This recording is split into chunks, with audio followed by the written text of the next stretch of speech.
کہ اگر امام زمان کا وجود نہ ہو، اگر امام زمان کی کشش نے اس کائنات کو نہ تھاما ہو تو یہ کائنات اس کے اہل پر غرق ہو جائے گی۔ اور امام سے بڑے غرور میں کہا کہ دیکھو میری فوج کو، تا حد نگاہ میری فوج کھڑی ہے۔ امام پر روک ڈالنا چاہتا، امام نے ایک نگاہ لشکر پر ڈالی اور پھر متوکل سے کہا میں تجھے اپنا لشکر دکھاؤں۔ یہ نہیں کہ یہ ثابت کر دیں عزاداری بدعت ہے، آج خود ان کے ہاتھوں ان پر ایسی لعنت پڑی ہے کہ آج کے دن وہ بھی نئے نئے بدعتی عزادار ہو گئے۔ آیا تواتر سے حدیث اہل سنت مصادر میں متواتر احادیث موجود ہیں۔ رسالت مآب نے گریہ فرمایا، ایک دفعہ نہیں، ایک مقام پر نہیں، حسین کے پیدا ہونے سے پہلے، جس دن حسین پیدا ہوئے اس دن، جس دن حسین بڑے ہوئے اس دن، جس دن رسول کو جانا تھا اس دن، ہر دن حسین پر گریہ کرنے والی ذات رسول خدا کی ہے، اس کی سنت میں آج ہم یہاں فرش عذاب ہیں۔ اگر سمجھے ہوں ابھی بھی جتنے بھی لوگ غلو کرتے ہیں وہ امیر المؤمنین کے فرمان ہے، دل سے وہ سارے مقصر ہیں، وہ امیر المؤمنین کو کچھ مانتے ہی نہیں ہیں۔ اگر مانتے تو امیر المؤمنین کی مانتے۔ دشمن نے عزاداری کو دہشت گردی کے ذریعے روکنے کی کوشش کی، لیکن جتنی دہشت گردی زیادہ ہوتی گئی عزاداری اتنی بڑھتی چلی گئی۔ لیکن ہمارے آج تک تو تم نے کوئی غم منایا نہیں۔ یہ غم غدیر کے دن کسی کے مرنے کا نہیں ہے، کسی کا جسم نہیں مرا، بہت سی شخصیات مری ہیں۔ خدا نے علی کو ایسا خلق کیا ہے کہ اس کا وجود پکار پکار کر کہتا ہے کہ محمد کے بعد افضل ترین فرد، افضل ترین وجود، مرد اول عالم امکان کے بعد افضل ترین شخص علی ابن ابی طالب، جس کی آنکھیں گود رسول میں کھلیں۔ جن کی تم بات کرتے ہو انہیں 40 سال لگ گئے رسول کو پہچانتے ہوئے، 40 سال بعد انہیں پتا چلا یہ صادق ہے اور امین ہے۔ علی وہ ہے جس نے آنکھیں کھولنے سے پہلے رسول خدا کو پہچانا۔ دودھ پلانے والوں کا دودھ ہم نے موسیٰ پہ حرام کیا، لیکن علی پر تمام کائنات کا سارا دودھ خدا نے حرام کیا اور علی کی خوراک کو خاتم کی زبان قرار دیا۔ ایک دن خواب میں دیکھا رسول خدا تشریف لائے ہیں، پریشان حال ہے، بال بکھرے ہوئے ہیں، منزل میں خاک ہے۔ پوچھا یا رسول اللہ میں نے کبھی آپ کو ایسے نہیں دیکھا۔ فرمایا میرا بیٹا حسین کربلا میں شہید ہو گیا۔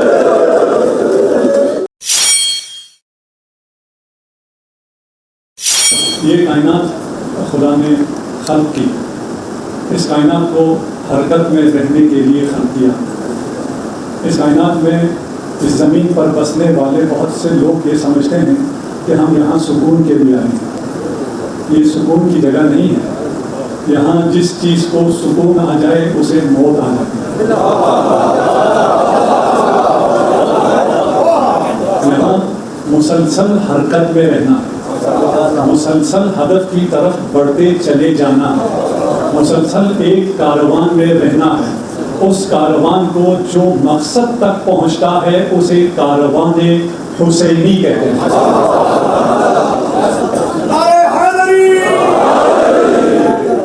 ہمیں یہ فخر حاصل ہے کہ اس کاروان کے ہم ممبر ہیں، یہاں آتے ہم فرش عزا پر ہیں، ذکر علی سن کر پہنچتے ہم عرش خدا پر ہیں۔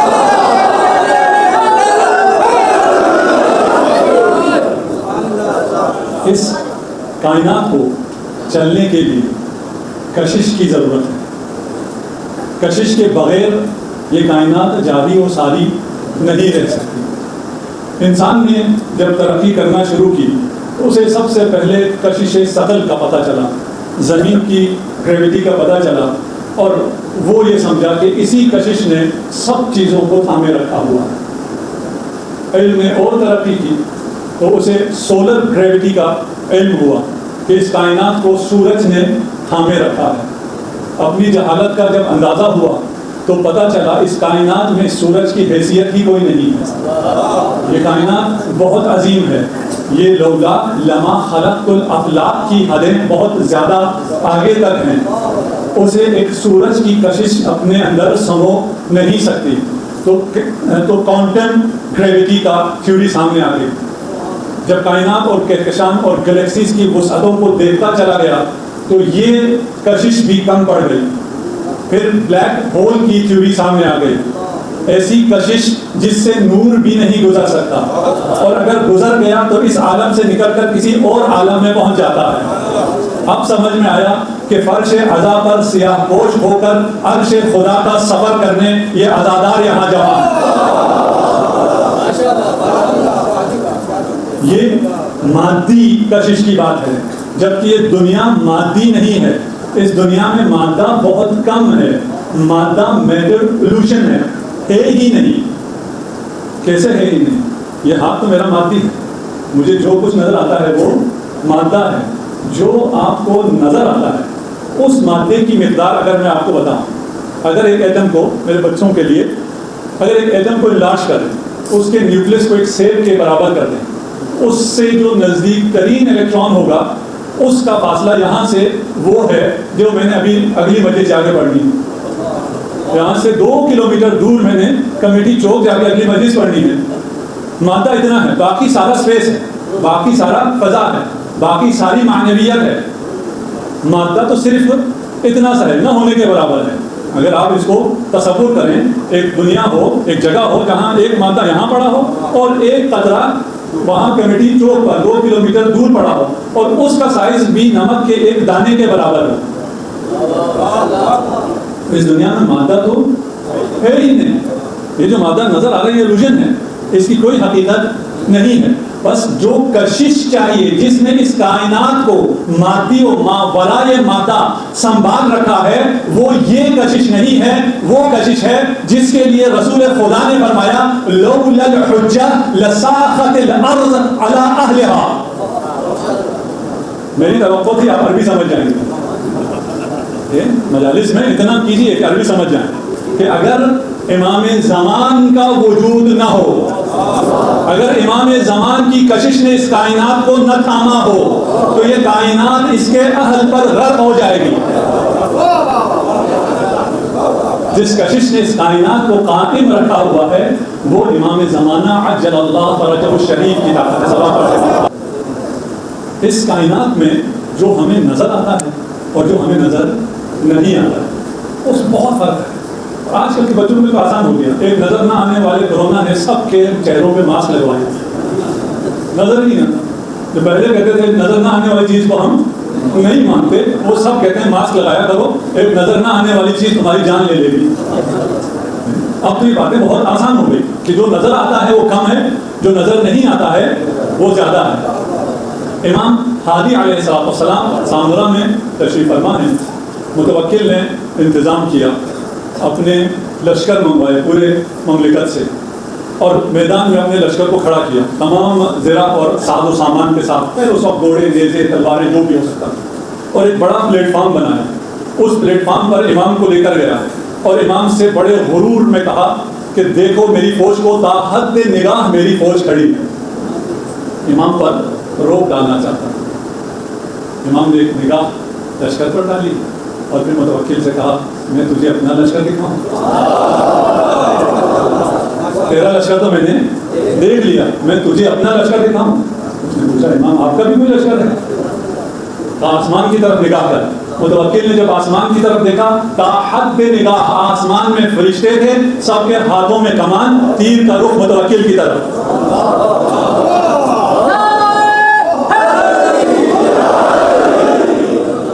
اب سپاہی ہیں کہ روک ڈالنا ہے امام پر. وہ سمجھ رہے ہیں امام کے پاؤں کانپیں گے. پاؤں کانپنا ہوئے شروع بادشاہ کے، خلیفہ کے پاؤں کانپنا شروع ہوئے، امام کے قدموں میں گر گیا. مکروا ومکر اللہ. یہ سارا اجتماع انہوں نے کس لیے کیا تھا؟ امام پر روک ڈالنے کے لیے. تمام اجتماع کے سامنے امام کے قدموں کون پڑا؟ دشمن خدا. خدا عجیب معجزے کرتا ہے. 1400 سال جو ہمیں کہتے رہے عزاداری بدعت ہے، 1400 سال ان کی کوشش یہ رہی کہ یہ ثابت کر دیں عزاداری بدعت ہے. آج خود ان کے ہاتھوں ان پر ایسی لعنت پڑی ہے کہ آج کے دن وہ بھی نئے بدعتی عزادار ہو گئے ہیں. نہ کچھ کہنے کی ضرورت ہے نہ کچھ ثابت کرنے کی ضرورت ہے. وہ عزاداری جو سنت آدم و خاتم ہے اس عزاداری پر ہم ہیں. تمہارا نصیب یہ ہے, ہمارا نصیب یہ ہے. تمہارے حصے میں جو عزاداری آئی وہ کس کی عزاداری آئی؟ بدعت والی عزاداری آئی, نئی عزاداری آئی. جس عزاداری کے خلاف تم تھے وہی آئی, اور ہمارے حصے میں آدم کی عزاداری آئی, خاتم کی عزاداری آئی. آدم کی عزاداری کون سی؟ جب حضرت آدم, قصہ قرآنی ہے آپ بھی جانتے ہیں, جب جنت سے نکالے کیا گئے؟ بنائے ہی زمین کے لیے گئے تھے. تو واضح ہے جو جہاں کے لیے بنایا گیا ہو وہاں اسے نکال کر نہیں پہنچایا جاتا. یہ سمجھے نہیں لوگ, نہ قرآن سمجھتے ہیں نہ حدیث سمجھتے ہیں, اور پھر کہتے ہیں کہ آدم سے گناہ ہوا ہے. آدم اپنے منزل مقصود تک پہنچا ہے, جہاں کا وہ خلیفہ تھا اس تخت تک آیا ہے. اور پھر جب توبہ کے لیے پنجتن کے نام سکھائے گئے اور نام لینا شروع کیا, جب حسین شہید کا نام آدم کے زبان پر آیا, آدم کی آنکھوں سے آنسو سیل رواں کی طرف بہنا شروع ہوئے, دل محزون ہوا, عزادار ہوئے. جبرائیل سے پوچھا یہ کیسا نام ہے؟ اس نام کا آنا تھا. آنکھوں میں آنسو آ گئے, دل پریشان ہو گیا, جی چاہتا ہے ماتم کروں. زمین پر جب سلطنت خدا کی کا قیام ہوا, جبرائیل پہلا ذاکر, ابو البشر آدم پہلا شخص جس نے ذکر سنا, جس نے فرش عزا کو آباد کیا. وہاں سے چلا یہ سلسلہ خاتم تک آیا. تواتر سے حدیث اہل سنت مصادر میں متواتر احادیث موجود ہیں. رسالت مآب نے گریہ فرمایا, ایک دفعہ نہیں, ایک مقام پر نہیں. حسین کے پیدا ہونے سے پہلے, جس دن حسین پیدا ہوئے اس دن, جس دن حسین بڑے ہوئے اس دن, جس دن رسول کو جانا تھا اس دن, ہر دن حسین پر گریہ کرنے والی ذات رسول خدا کی ہے. اس کی سنت میں آج ہم یہاں فرش عزا پر, فرش عزا معمولی فرش عزا نہیں ہے. یہاں ہم اس محبت کے لیے آئے ہیں جس محبت سے انسان کو نجات ملتی ہے. اگر یہ محبت نہ ہو تو انسان کا کوئی عمل قبول نہیں ہے. یہ محبت شرط قبول عمل بھی ہے اور خود محبت بھی عمل ہے. ایسا نہیں ہے کہ اگر آپ محبت ہو تو نماز پڑھیں پھر ثواب ملے گا. نہیں, نماز کا ثواب اپنی جگہ ہے بشرط محبت. نماز کا ثواب بشرط محبت اہل بیت ہے. روزے کا ثواب بشرط محبت اہل بیت ہے. آپ سے کیوں جی اہل بیت کی محبت ہم نے کیا کرنا ہے؟ تھے گزر گئے, خدا نے آپ کی نماز کو کیا کرنا ہے؟ ابلیس نماز کے لیے تیار تھا, سجدوں کے لیے تیار تھا, سال ہر سال اس نے سجدے بھی کیے تھے. کس کے لیے تیار نہیں تھا؟ حجت خدا کی محبت پر راضی نہیں ہوا تھا. بغیر حجت خدا کی محبت کے خدا کو یہ عابد لعین لگتا ہے, رجیم لگتا ہے. اس کی سجدے, اس کے نماز اس کے منہ پر مار دیے جاتے ہیں. لیکن اس محبت کا اپنا الگ وجود ہے. اگر میں سمجھا پاؤں, یہ محبت خود بذات خود ایک عمل ہے. اگر آپ کے دل میں محبت ہے تو یہ محبت آپ کو فائدہ دیتی ہے. اب اس کو کچھ وہ لوگ فائدہ لے لیں, بے شک لے لیں, جو کہتے ہیں ہم محبت رکھتے ہیں کوئی عمل نہیں کرتے ہیں. وہ ان سے بہت اچھے ہیں جو محبت نہیں رکھتے ہیں, دن رات نمازیں پڑھتے ہیں. ان سے یہ بہت اچھے ہیں. لیکن اگلی بات بھی سن لیجیے, ان کے دل میں محبت نہیں, ان کے دل میں محبت نہیں. پھر میں حسین پہ بیٹھ کے انتہائی ذمہ داری سے کہتے ہیں. امیر المومنین کے سامنے ایک شخص آیا اور اس نے غلو کرنا شروع کیا. امیر المومنین نے ڈانٹ کر اسے کہا خاموش ہو جا, تیری زبان پر کچھ اور ہے, تیرے دل میں کچھ اور ہے. تیری زبان پہ تو غالی ہے, دل میں تو مقصر ہے. اگر سمجھے ہوں, ابھی بھی جتنے بھی لوگ غلو کرتے ہیں وہ امیر المومنین کے فرمان ہے, دل سے وہ سارے مقصر ہیں. وہ امیر المومنین کو کچھ مانتے ہی نہیں ہیں. اگر مانتے تو امیر المومنین کی مانتے. اگر دل سے وہ امیر المومنین کو مانتے تو وہ امیر المومنین کی مانتے. خدا ہمیں ان میں سے قرار نہ دے جن کی زبان پر کچھ اور ہو, دل میں کچھ اور. ہمارے دل میں محبت اہل بیت بہت زیادہ ہے, حالات ایسے ہیں زبان پہ کم آتا ہے. خدا ہمیں ان میں سے قرار دے. اور یہ جو لوگ ہم سے نفرت کرتے ہیں ناصبی, باقی تمام لوگ ہم سے محبت کرتے ہیں. مجھے یقین ہے بہت بڑی تعداد اس میں بھی اہل سنت برادران کی ہے. یہ مجلسیں باہر جاتی ہیں, آپ سے زیادہ وہ سنتے ہیں, آپ سے زیادہ وہ آزادار ہیں, آپ سے زیادہ وہ اشک بہاتے ہیں. محدود نہ کریں, تنگ نظر نہ بنیں. آزاداری کے مختلف طریقے ہیں, آپ کا اپنا طریقہ ہے, ان کا اپنا طریقہ ہے. ہو سکتا ہے آپ یہاں اتنا گریہ نہ کریں جتنا میرا ایک بھائی گھر بیٹھ کے اس مجلس کو سن کر گریہ کر رہا ہے. میری جان اس پر بھی قربان, میں اس کے لیے بھی اتنی ہی دعا کرتا ہوں جتنے میں آپ کے لیے دعا کرتا ہوں. وہ بھی فرش اعضاء پر بیٹھا ہے, جو ذکر حسین سن رہا ہے وہ بھی فرش اعضاء پر بیٹھا ہے. بس اسے کچھ اس طرح کے حالات پیش آ گئے ہیں کہ اس کے لیے یہاں آنا مشکل ہو رہا ہے, اور یہ راہیں ابھی کھل رہی ہیں. دشمن نے عزاداری کو دہشت گردی کے ذریعے روکنے کی کوشش کی, لیکن جتنی دہشت گردی زیادہ ہوتی گئی عزاداری اتنی بڑھتی چلی گئی. ہمارے اپنے شہر کی مثال ہے, عزاداری کا جلوس روکنے کے لیے اپنی مسجد مدرسے کو خود آگ لگائی, اپنے لوگوں کو خود مارا, اپنے بچوں کو خود جلایا. عزاداری رکی نہیں, عزاداری 100 برابر زیادہ ہو گئی. یہ ہم نے اپنے آنکھوں سے یہی دیکھا, اسی شہر میں دیکھا. عزاداری ان کے روکنے سے رکتی نہیں ہے. عزاداری کو نقصان اگر ہو تو ہم سے ہو, دشمن سے نہیں. اگر ہم عزاداری میں صحیح پیغام حسین نہ پہنچائیں تو ہم عزاداری کو نقصان پہنچائیں. عزاداری کو ہم سے نقصان ہو سکتا ہے لیکن دشمن سے نقصان نہیں ہو سکتا. دشمن جتنا ظلم کرے, جتنا ستم کرے. عراق آزاد ہوا, وہاں دھماکے ہوئے, ہزاروں لوگوں کو قتل کیا. جب 40 آئی تو دنیا کا سب سے بڑا اجتماع, 4 کروڑ لوگ وہاں جمع ہو گئے. نہیں ڈرتے. حسینی نہ ڈرنے والوں کا نام حسینی ہے, ڈرنے والے تو کربلا والے نہیں ہیں. یہ محبت جو ہمیں حاصل ہے, ہمیں محبت کرنی ہے. کس سے, یہ جاننا انتہائی ضروری ہے. ہمیں کس سے محبت کرنی ہے؟ ہماری محبت کا نقطۂ آغاز حب اللہ ہے, اللہ کی محبت. اس محبت کو ایک دفعہ اپنے دل میں جگہ دو, جھوٹی جگہ دو, اور پھر احساس کرو کہ اس محبت کی کیا مزے ہیں, کیا کیفیت ہے. ایک دفعہ فیل کرو اس محبت. اصل محبت اللہ کی محبت ہے. اللہ کی محبت کیسے میرے دل میں آئے گی؟ رسول اللہ کی محبت سے. رسول اللہ کی محبت کیسے آئے گی؟ رسول خدا کے آل کی محبت سے. حب اللہ اور الحب فی اللہ, اللہ کی محبت, اللہ کے لیے محبت. یہ محبت میری کس سے کرنی ہے؟ یہ محبت میں نے اس کائنات کے سب سے خوبصورت وجود سے کرنی ہے.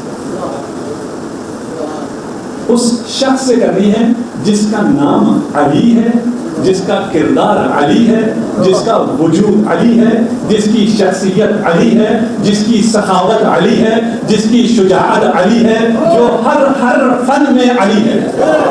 میرے لیے کتنا آسان کر دیا ہے. مجھے محبت کرنے کا کہا ہے. کس سے؟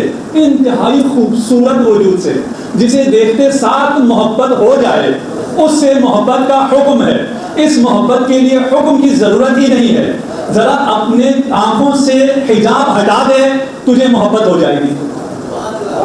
جسے علی سے محبت نہیں ہو رہی, علی پر حجاب نہیں ہے, علی آشکار ہے, عدالت علی آشکار ہے, شجاعت علی آشکار ہے, عدل علی آشکار ہے, بذل علی آشکار ہے, عطا علی آشکار ہے. پردہ تیرے چہرے پر ہے.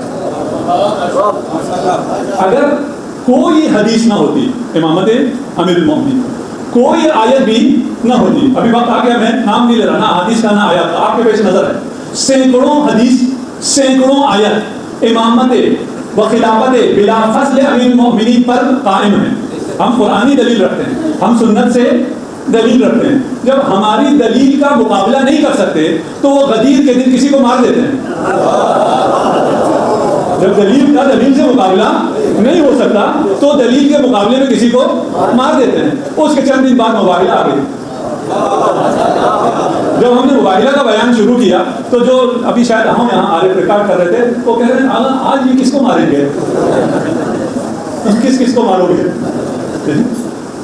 معلوم ہے کون کب مرا ہے, کتابوں میں سب کچھ لکھا ہے. آج تک تو تم نے کوئی غم منایا نہیں. یہ غم غدیر کے دن کسی کے مرنے کا نہیں ہے, کسی کا جسم نہیں مرا, بہت سی شخصیات مری ہیں. ہم ان تمام دلائل کو چھوڑ دیتے ہیں, ہم ان سب سے ہاتھ اٹھا لیتے ہیں. ہم قرآن بھی چھوڑ کے, حدیث بھی چھوڑ کے, تمام دلائل سے ہاتھ اٹھا کر ہم کہتے ہیں اس کے باوجود ہم علی کی امامت ثابت کر سکتے ہیں. نہ کوئی آیت نہ کوئی روایت, پھر بھی علی کی امامت ثابت ہوتی ہے, ہوتی نہیں ہے, ثابت ہے. خدا نے علی کو ایسا خلق کیا ہے کہ اس کا وجود پکار کر کہتا ہے کہ محمد کے بعد افضل ترین فرد, افضل ترین وجود, مرد اول عالم امکان کے بعد افضل ترین شخص علی ابن ابی طالب ہے. کوئی لے آؤ, کوئی نہیں, تمام کو لے آؤ. علی کو ایک کے مقابلے نہ لاؤ, علی اور سب کو لے آؤ.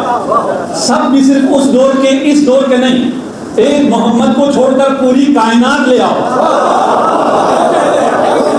اگر ان سب کا مجموعہ بھی مل کر علی کے اقبال کے برابر ہو سکے, میں علی کی ولایت کا اعلان نہیں کروں گا, میں علی کی خلافت کا اعلان نہیں کروں گا. جب اتنا واضح ہے, جس کی پیدائش کعبے میں ہو, جسے خدا اپنے گھر میں اتارے, جس کی آنکھیں گود رسول میں کھلیں, جن کی تم بات کرتے ہو انہیں 40 سال لگ گئے رسول کو پہچانتے ہوئے.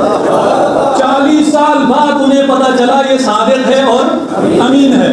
علی وہ ہے جس نے آنکھیں کھولنے سے پہلے رسول خدا کو پہچانا.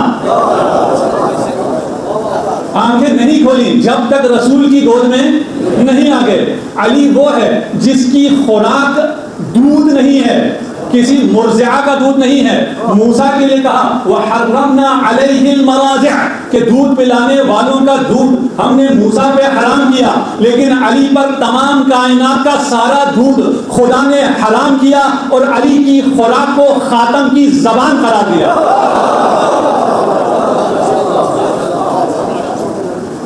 کون ہے جس کے پیدا ہونے پر خاتم کی یہ ڈیوٹی لگ رہی ہے؟ علی سو نہیں رہے, علی کچھ پی نہیں رہے. کہا اس کے بھائی کو بلاؤ, محمد کو بلاؤ. محمد کی زبان چوستے چوستے علی سوتا ہے. کس نے یہ شان ہے, کس کا یہ مقام ہے؟ وقت آ گیا. آپ کی حسن سماعت کا تو یہ عالم ہے, میرا جانے کا جی نہیں چاہ رہا, لیکن وقت آ گیا. اور اگر آگے بھی وعدہ ہے, امام جعفر صادق علیہ السلام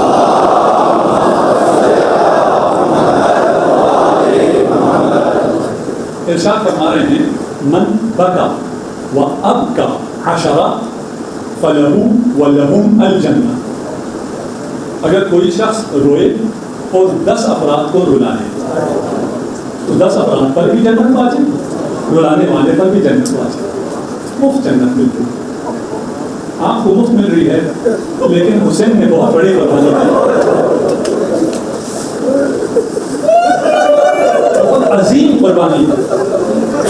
راوی نے تعجب کیا, امام نے کم کیا. اگر کوئی روئے اور 9 افراد کو رلائے, اگر 5 کو رلائے, اگر ایک فرد کو بھی رلائے تو اس جم پر بھی جنت واجب اور ذاکر پر بھی جنت واجب.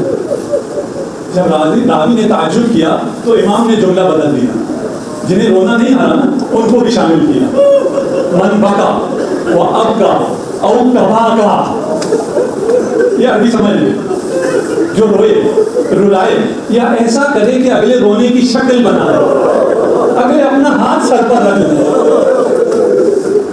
وجب لہ الجنہ, آپ کی جنت پکی ہو. کیوں؟ اس لیے کہ آپ اس کی سنت میں رو رہے ہیں جس نے 35 سال گریا کیا. امام زین العابدین 35 سال گریا کرتے رہے. جب کہا مولا اب تو بس کر دیجیے, کہا یعقوب کا ایک یوسف جدا ہوا تھا, میرے 18 فخر یوسف خاک و خون میں غلطاں ہوئے ہیں,